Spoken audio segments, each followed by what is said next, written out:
Now at 9, it's graduation season and hundreds of students at Kansas City University in Joplin now are on their way into the career field. Plus, the North Heights neighborhood puts on a Porch Fest concert. We'll take you there. And we'll take you to a few Cinco de Mayo celebrations across the 4 states. The 4 states' most watched news starts now. Joplin police respond to the Olive Garden after reports of a man with a gun causing a disturbance. This is KOAM News at 9 on Fox 14. I'm Anthony Saviello.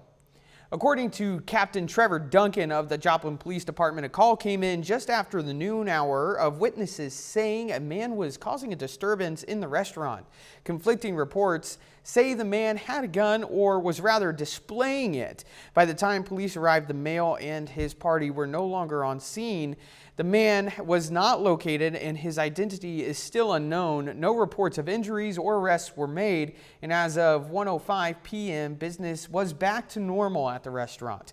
Captain Duncan says if anyone has any information to contact the JPD non-emergency line. Meteorologist Lindsay Gaffney joins us with a first look at the weather. Thankfully today we did not have any type of severe weather, but we did have quite a dreary, rainy day all day long. Temperatures have cooled off quite a bit. We're down into the upper 50s in some areas, 55 in Iola, 63 in Grove. So we're cooling down pretty drastically. We didn't get too warm today because of all that rain, and the rain continues. However, it's out of here for tonight.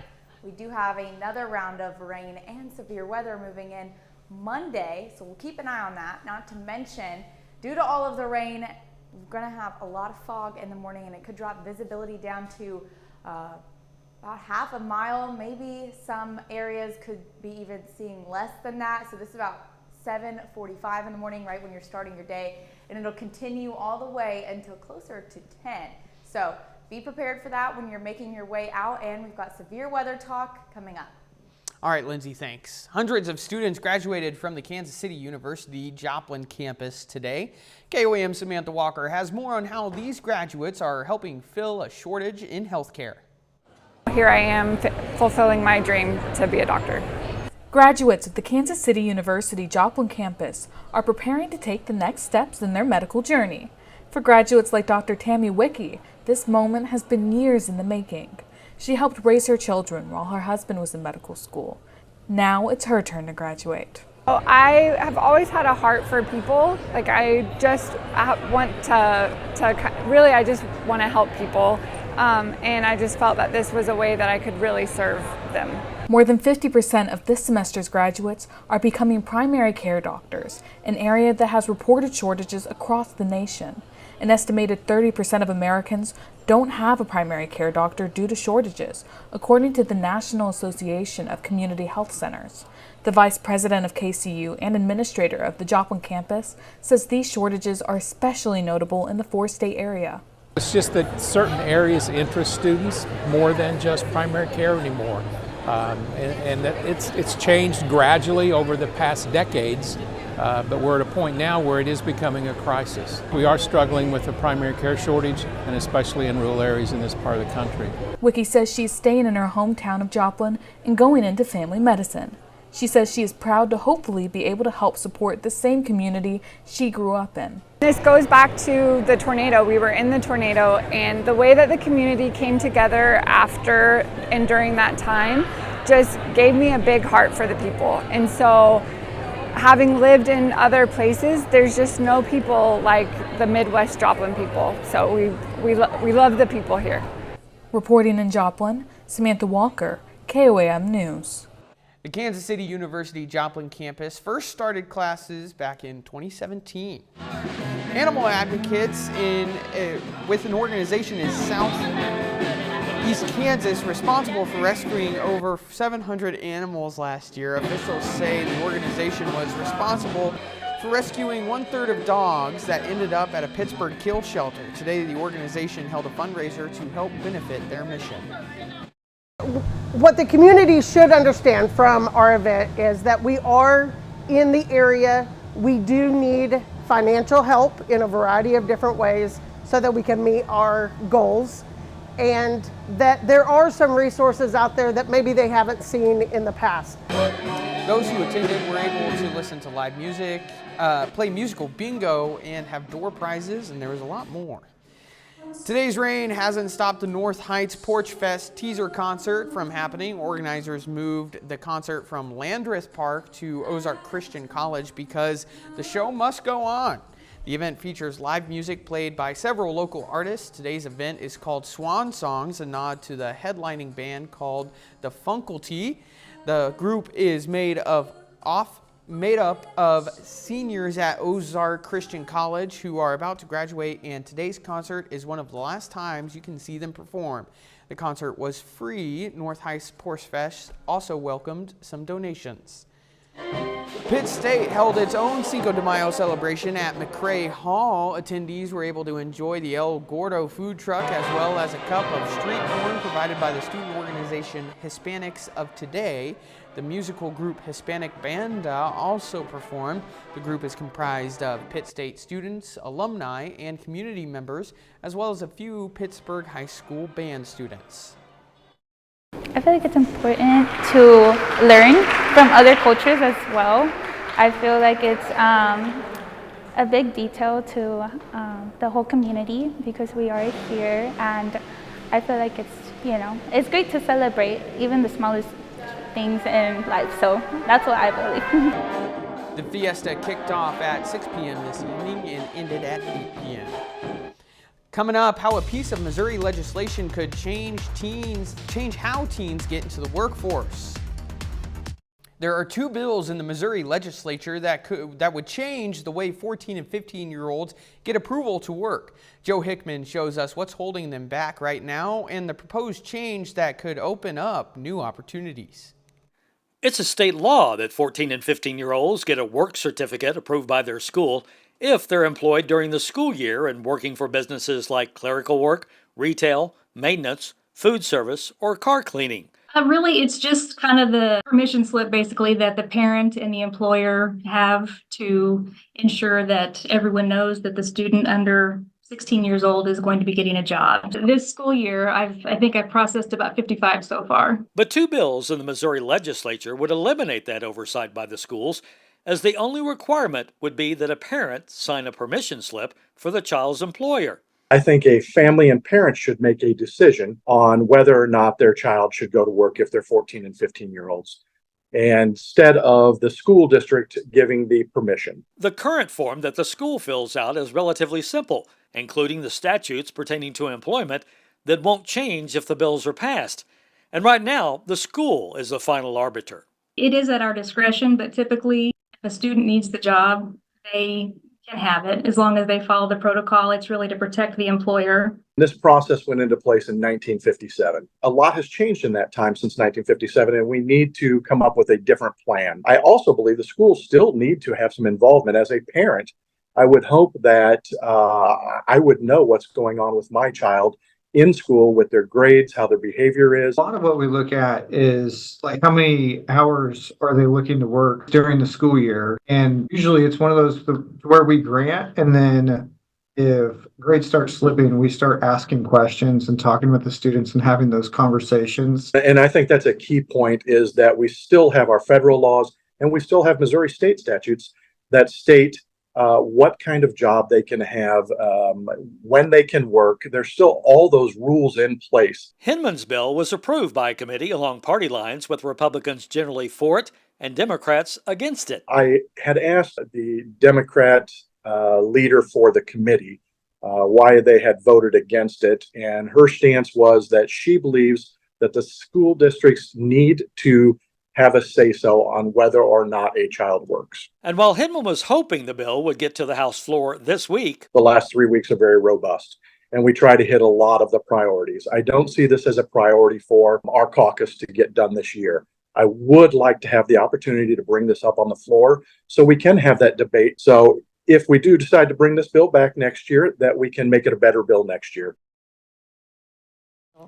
There's been a surge of interest in women's professional basketball games, and Caitlin Clark and other top women players are being credited. The attention that's been focused on Clark and other college stars ahead of the 2024 WNBA games has set off a groundswell of ticket buying. In fact, StubHub says ticket sales for the games have spiked 93% over they were last season. The Indiana Fever, which drafted Clark #1, is the top trending team on StubHub. Ford recalls thousands of Maverick trucks. The car manufacturer filed a safety recall report on Friday to the National Highway Traffic Safety Administration, citing an issue that may lead taillights in Ford Maverick trucks to not light up.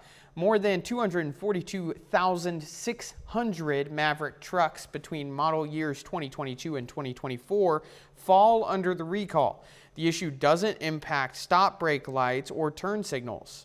Affected owners will be notified by mail later this month, and Ford will do a module calibration and software update for free. 2 new movies and a 25-year-old Star Wars film caused a great disturbance in the box office force this weekend. Which movie took first place? Rick Damigella has the top 5 countdown. Godzilla Kong: The New Empire slid back to number 5 this weekend on ticket sales of $4.5 million. 12 cards in a circle. The horror yarn Tarot scared up $6.5 million for a 4th place debut, while last week's #1 movie Challengers faulted into 3rd with $7.6 million. To quote Jedi Master Qui-Gon Jinn, there's always a bigger fish. The 25th anniversary re-release of Star Wars Episode 1, The Phantom Menace, raced into 2nd place with $8.1 million. Just wondering, after this movie, if I don't go to prison, and you're not busy, maybe we could go to a beach somewhere. Nothing could stop the Fall Guy from leaping to #1. The action flick led by Ryan Gosling and Emily Blunt landed at the top of the box office with a $28.5 million debut. In Hollywood, I'm Rick Damigella. Lindsay is next with a complete look at the forecast, and later how the DEA is redefining marijuana.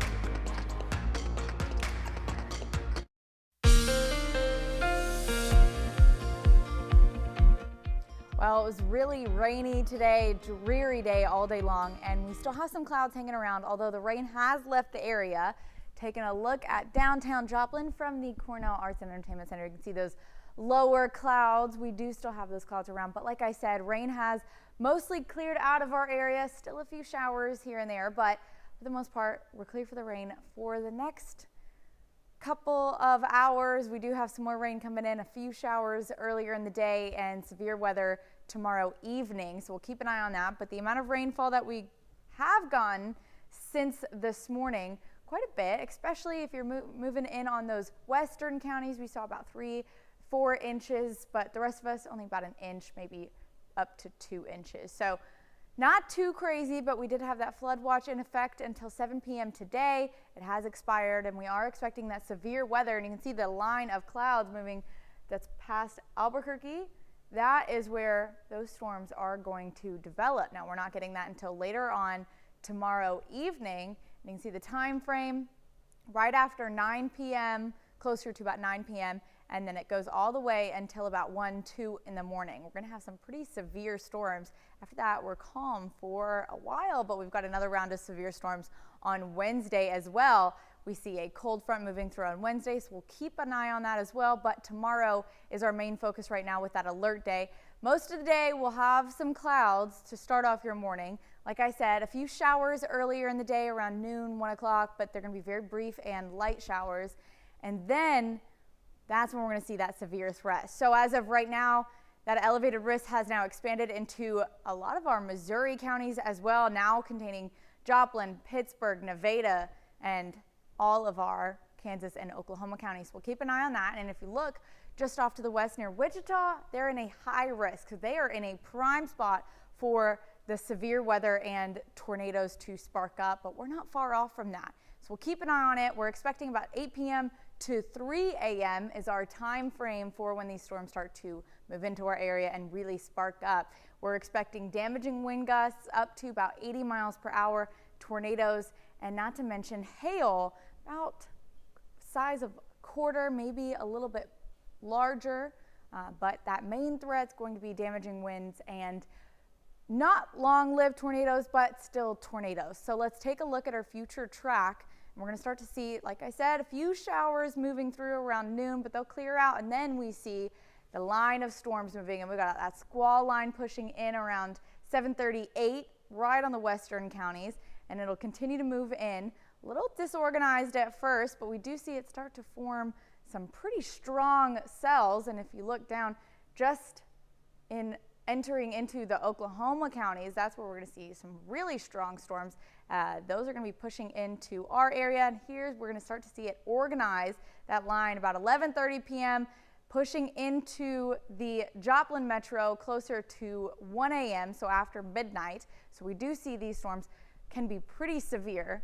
We have that alert day set. We'll be here and live streaming as those storms do start to fire off. So be sure to tune into the YouTube KOAM page for that. To keep an eye on it for sure. Definitely. All right, thanks, Lindsay. Coming up, campus protests continue. The protests on college campuses threatening not only commencement exercises across the country, but President Biden's re-election chances as well. I'm Lucas Tomlinson at the White House. I'll have the details coming up. New government data suggests that pregnancy-related deaths in the U.S. have gone back down to pre-pandemic levels. The Centers for Disease Control says deaths for delivering moms over the last year have tailed off. CDC data shows that in 2023, only about 680 women died from pregnancy-related issues. Experts say the reason for the decline could be due to the subsiding of COVID-19. New survey data reveals that Americans are experiencing higher rates of anxiety. Conducted by the American Psychiatric Association, a survey of 2,000 adults found that 43% of respondents reported feeling more anxious this year compared to last year. Anxiety levels amongst Americans have been slowly rising since 2022, with only 32% of adults reporting feelings of anxiety. Survey respondents reported feeling anxious and worried about current events. This week, the DEA could move to change marijuana from a Class 2 drug to a Class 3, which could make sales easier in the U.S. Maddie White has more about what this means.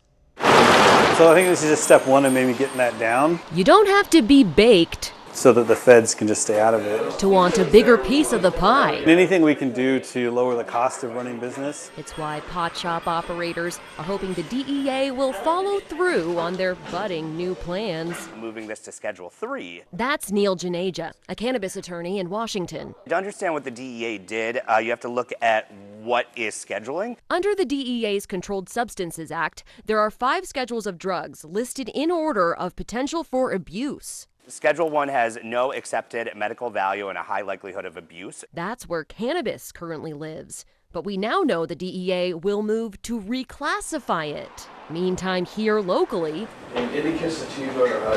Pot Shop Seattle's manager says their tax system right now is burdensome. Essentially what we're looking forward to is being able to have like lower taxes on everything that can trickle down into all business needs. Because right now, business deductions are off the table for all Schedule 1 drugs. But looking forward, Upon rescheduling Schedule 3, there will be deductions that are allowed for things such as putting up a billboard, doing marketing, hiring employees that other businesses have that is too expensive for cannabis shops to have. So it's good for both the employment base as well as the employer. And could this mean you pay less green for your green? It's something I worked to find out. If it can lower prices, that would be great. The consumer will pay less, according to Janeja. If there are not new tax codes that are put into place, we could see a 20 to 30% drop theoretically. Big discounts, but it's a more sobering reality when it comes to your form of payment. Because marijuana is still federally illegal, pot shops can't have contracts with credit card companies, so you'll see a lot of these at pot shops across Washington. Could this new momentum further relax federal rules? And the safety, I mean, anyone living around here knows that, it's not safe being cash only as a business. Only time will tell. It'd be great if it eventually makes its way towards, full legalization.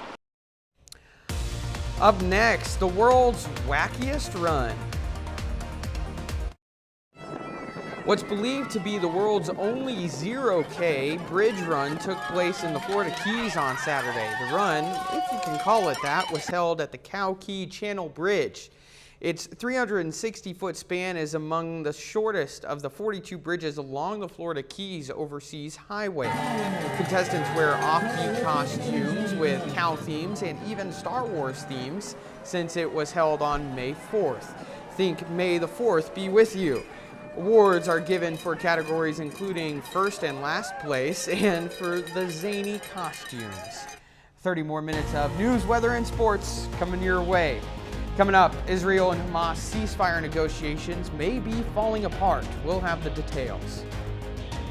Gaza's ceasefire talks remain fruitless despite negotiators' efforts for months now. Israel appears to be preparing to move forward in its next phase of military operations in the territory as it closes a press office that had been critical of its conduct during the war. Fox News correspondent Jeff Paul has the details from Tel Aviv. Hamas has reportedly ended this latest round of negotiations in Egypt and will head to Qatar to meet with leadership about its next moves. At the same time, CIA Chief William Burns, who was also just in Egypt, will head to Qatar as well. That's where Burns is expected to conduct an emergency meeting in Doha with Qatar's prime minister as talks over a potential ceasefire deal reportedly are near collapse. Qatar and the U.S. are expected to exert maximum pressure on both Israel and Hamas to keep negotiating. Hamas leader Ismail Haniyeh reportedly said today they're pushing for both a full withdrawal of Israeli troops and a comprehensive ceasefire. Israeli Prime Minister Benjamin Netanyahu says they can't accept that, and if they did, the next October 7th would be only a matter of time. Israeli Defense Minister Yoav Gallant says Hamas does not appear serious about reaching a deal. We are recognizing worrisome signals that Hamas is not planning to accept any deal or agreement with us. And the meaning of this, operation in Rafah and in the entire Gaza Strip in the very near future. While talks appear to be falling apart, Israel today ordered the closure of the Qatari-owned Al Jazeera TV office in Israel. The network has since been pulled from the main cable provider in Israel, and the network's broadcasting equipment was reportedly confiscated. Prime Minister Netanyahu says Al Jazeera's reporting has harmed Israel's national security, adding that it was time to remove the Hamas mouthpiece from the country. In a statement, the network rejected the allegations, saying that Israel's ongoing suppression of the free press is seen as an effort to conceal its actions in Gaza. While Israel and Hamas have both blamed each other for the negotiations falling apart, there are some reports that Hamas will be returning back to Egypt for continued talks. In Tel Aviv, Israel, Jeff Paul, Fox News. Pope Francis prays for peace in Ukraine and the Middle East during his Sunday prayer in the Vatican. The pontiff calling on dialogue to be strengthened between countries. He also prayed for those affected by flooding in Brazil and shared his best wishes for members of the Eastern Catholic and Orthodox Church who celebrated Easter on Sunday. The Pope continues to urge leaders to work towards a ceasefire deal in the Israel-Hamas war. Protesters gather at the University of Texas at Austin Sunday to voice their opposition to the Israel-Hamas war. They're demanding the university cut its financial ties to companies that manufacture and sell arms to the Israel Defense Forces. The demonstrators also want UT President Jay Hartzell to resign over the way campus protests have been handled. This protest was just the latest in more than a week's worth of demonstrations at the school.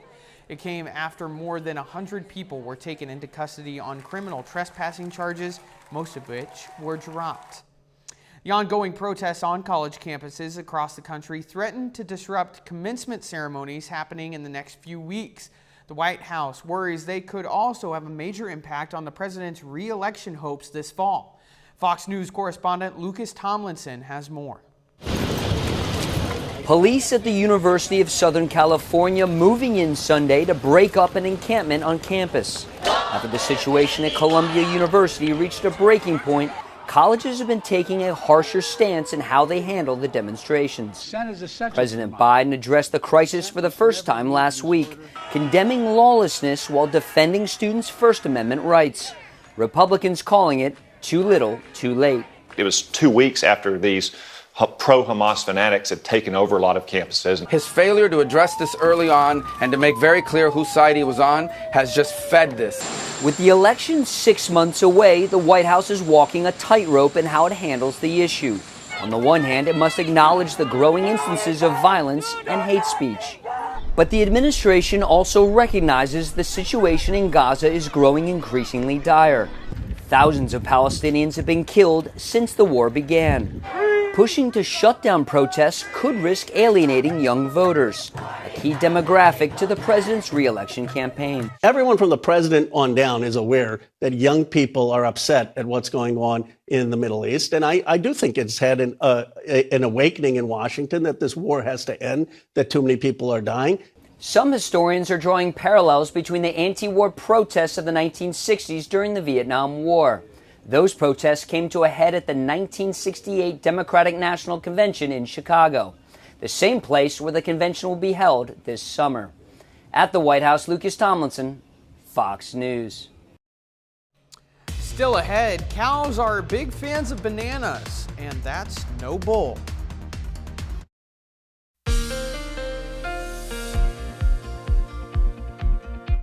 Well, it was a very dreary, rainy day today, but luckily no severe weather.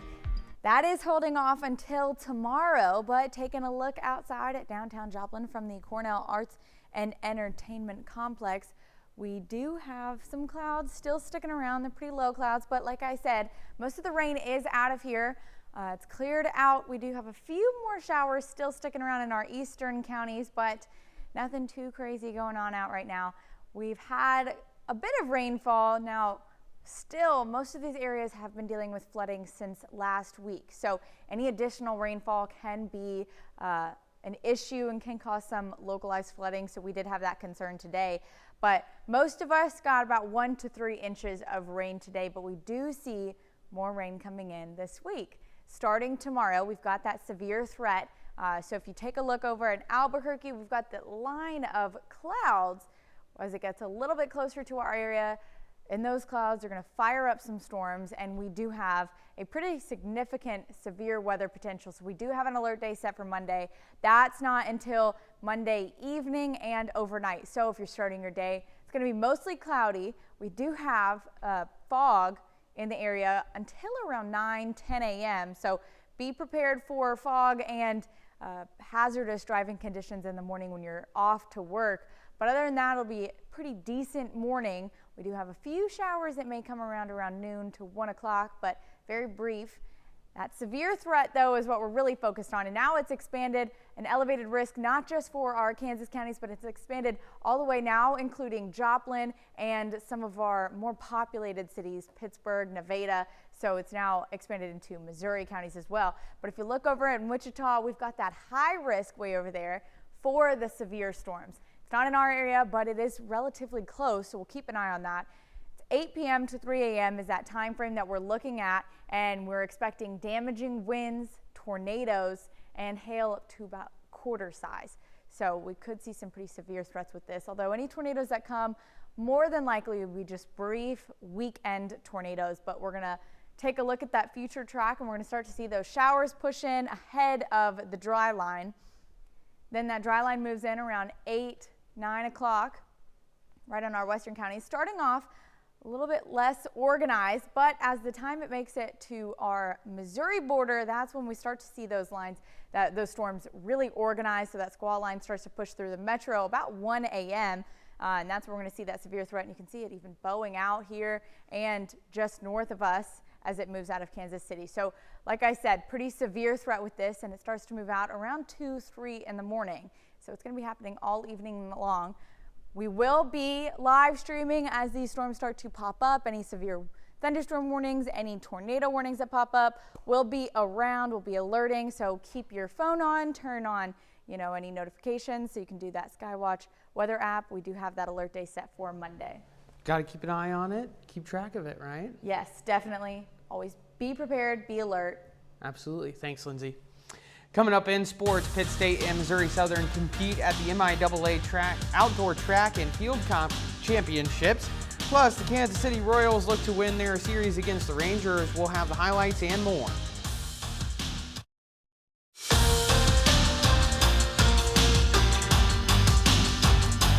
Well, the MIAA wraps up their outdoor track and field championships from Maryville this weekend. Well, coming into Sunday, both Missouri Southern and Pittsburgh State rank in the top 3 for both the men's and women's events. Well, checking in on the men's final results, Missouri Southern led on Saturday, but Pittsburgh State surges up to first place on Sunday. The Gorillas are MIAA champs for the 4th straight season. It's their 3rd under head coach Kyle Rutledge.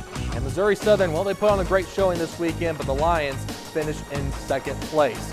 Over to the women's side, it wasn't that close this weekend as Pitt State blew the competition out of the water. 212.5 total points in the MIAA championship, which is the most by any team since 1999. And the Pittsburgh State women are MIAA champs for the 2nd time in 3 seasons. Northwest Missouri State finishes at 2nd, Washburn in there at 3rd, and rounding out the top 4 is Missouri Southern.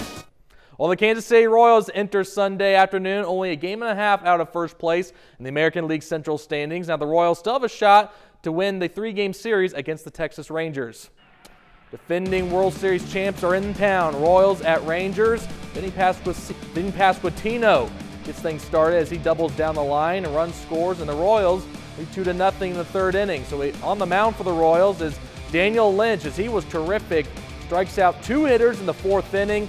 Lynch finishes the game with 6 strikeouts and 5 scoreless innings. Royals lead 2-1 heading into the 9th inning now as Jonah Heim hooks this ball off of the foul pole, and it's a solo home run to tie the game. Take another look as this ball stays fair, and we head into extra innings. So we head to the 10th now. It's all tied up 2-2 as Nate Lowe steps up to the plate. He hits an RBI single, and Texas takes the lead. They hold on the rest of the way as the Rangers beat the Royals 3-2. In Busch Stadium, the Cardinals are hosting the White Sox. 3rd inning now. St. Louis is down by 1 run. Wilson Contreras goes the distance to dead center. Get the tape measure out. It's a solo home run, 1-1 game. And we're still tied with the same score going into the 7th now as Eloy Jimenez takes his shot to center field, and that ball lands out there in the bleachers. The White Sox now take a 2-1 lead. Later in the inning, Chicago adds more offense as the former Cardinal Paul DeJong keeps this ball fair down the line, bounces off of the wall. White Sox now take a 3-1 lead. And a few batters later, Chicago keeps adding on to it. Braden Shoemake somehow puts this ball in play. It's an RBI single, and Chicago goes on to win the game 5-1. White Sox take the series. In NASCAR, they're at the Kansas Speedway for the Advent Health 400. They're coming down the stretch on the final lap, and look at Kyle Larson and Chris Buescher bumping into each other as they cross the checkered flag. It is too close to call. Buescher thinks he's won, but take a look at the replay. It cannot get much closer than this. It's a photo finish, and it's determined after review that Kyle Larson wins at Kansas by just inches. And we had the Kentucky Derby with a photo finish, and now we have NASCAR with the closest race ever in history. It's incredible. A few more horses underneath those cars than in the Kentucky Derby, but it is incredible to see what those guys do on the racetrack. Oh, absolutely. Yes. Awesome. Thanks, Brock. We'll be right back. A homeowner near Dallas, Texas has learned an important lesson. Don't be so friendly to farm animals. The neighbor had been feeding bananas to some young bulls through a fence in her yard, but then one bull decided it wanted to pay the homeowner a visit. Matt Howerton spoke with the neighbor about the experience. I have gave him a banana once or twice. Oh, there's another one too. Yeah, 2 of them. Bulls love bananas. They remember that banana.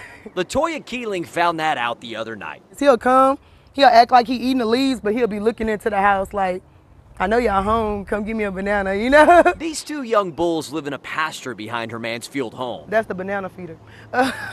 And she's innocently been feeding them a banana here and there anytime she sees them. But Wednesday night, I said, I know he didn't get up here. She saw one of them where they weren't supposed to be. He walked in the front window and peeked his eyeball in there.